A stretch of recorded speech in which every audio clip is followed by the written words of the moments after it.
Cuban government is talking with us. They're in a big deal of trouble, as you know. They have no money. They have no anything right now. But they're talking with us. And maybe we'll have a friendly takeover of Cuba. We could very well end up having a friendly takeover of Cuba. What about the post? After many, many years, we've had a lot of years of dealing with Cuba. I've been hearing about Cuba since I'm a little boy, but they're in big trouble, and we could very well, something good, I think very positive for the people that were expelled or worse from Cuba that live here. You know, we have people living here that want to go back to Cuba, and they're very happy with what's going on. So as we see, friendly takeover now.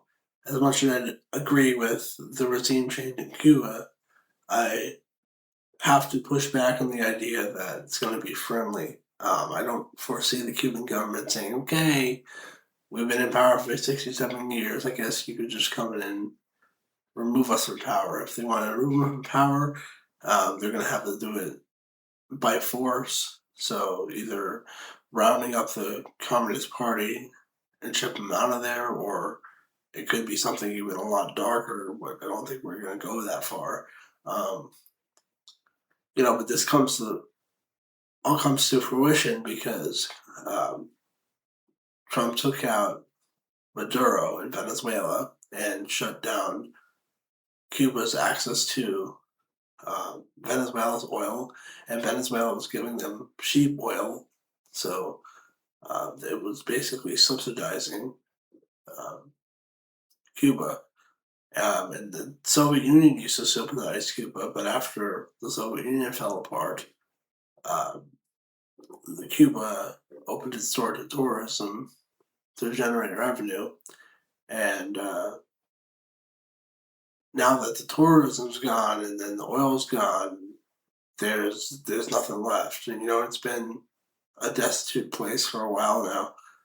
Communism doesn't work.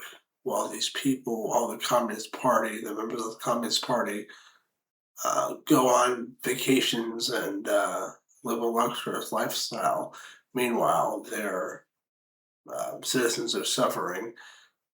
Use the money that they steal from the people and leave the Cuban citizens with nothing is a shame, and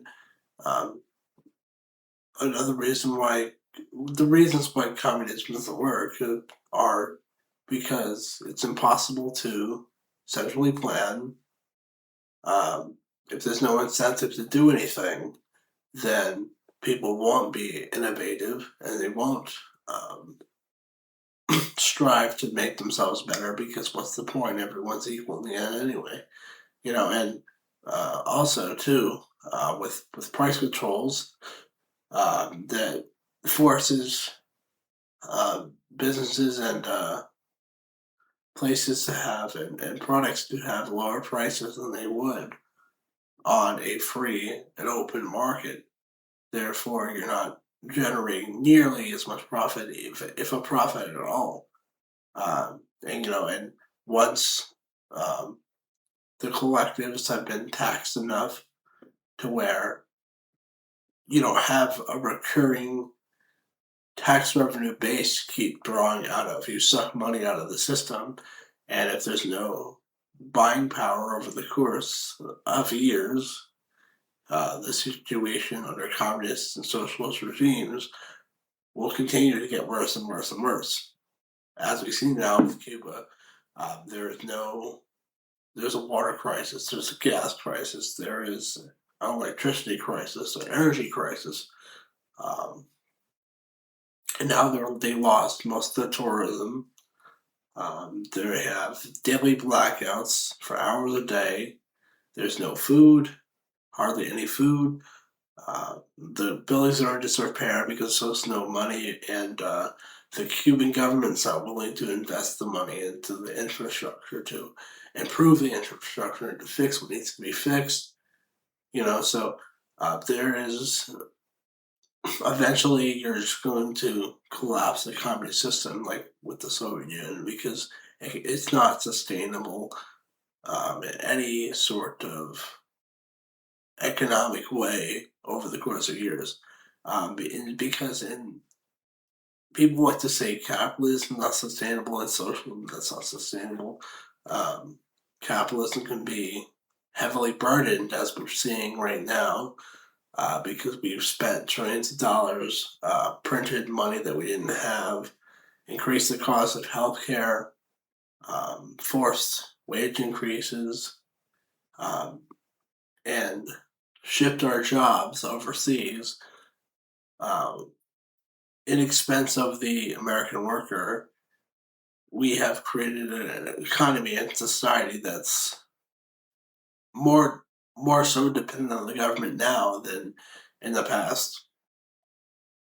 And that's not the way it should be. Big government sucks.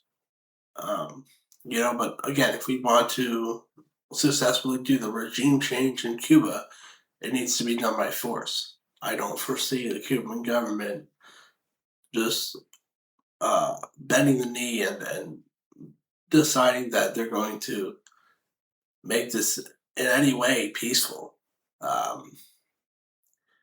And again, look at what communism has done throughout society. 100 million people have lost their lives due to either being murdered or the communist policies directly, either through starvation and disease or what have you. But all throughout the time, and Castro and everybody else, Castro, Che Guevara, and his followers, it was only approximately 800 to 1,000 people, yet they were able to successfully overthrow a small island country, and they've been in power ever since 1967. But I think that the time for communism in Cuba needs to end, and let this be another success in Trump's amazing foreign policy. And probably, really, if we go through with the possible Iranian regime change that's coming up, we already took out Maduro in Venezuela. If we take out the Cuban regime, then we're looking at a trifecta of great foreign policy that coincides with the Monroe Doctrine, which is what Trump is trying to reinforce. He wants to reinvigorate the West, make the West not just economically strong, but in terms of he wants Western dominance over the East. And that was the policy of James Monroe and Trump's following in those footsteps.